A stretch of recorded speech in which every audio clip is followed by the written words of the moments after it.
চিকেনের বিভিন্ন রকম রেসিপি আমরা বানিয়ে খেয়ে থাকি। তবে এই গরমের সিজনে যে রেসিপিটি আমার সবথেকে ভালো লাগে সেটা হলো আমপোড়া চিকেন বা আমপোড়া মুরগি।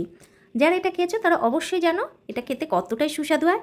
আর যারা এখনও খাওনি তাদের কাছে রিকোয়েস্ট হলো এই ভিডিওটা দেখে অবশ্যই একবার বানিয়ে খাওয়ার জন্য।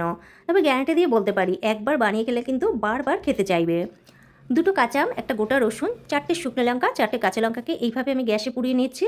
রসুনের খোসাগুলোকে ভালো করে ছাড়িয়ে নিয়ে শুকনো লঙ্কা, কাঁচা লঙ্কা, সামান্য একটু আদা, আমগুলোরও খোসা ছাড়িয়ে পাল্পটা এইভাবে বের করে নিয়েছি।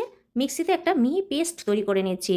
1 কেজি চিকেনকে আমি আগেই ভালো করে ধুয়ে রেখেছিলাম।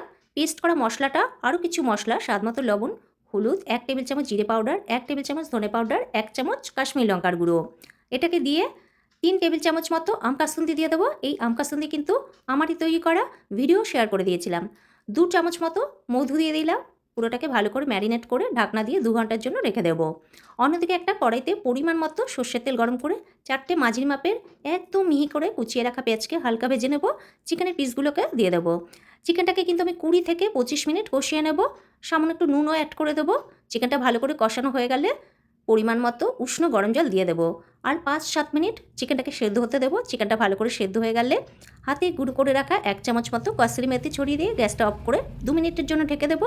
ব্যাস তৈরি হয়ে গেল অপূর্ব স্বাদের আমপোড়া মুরগি বা আমপোড়া চিকেন।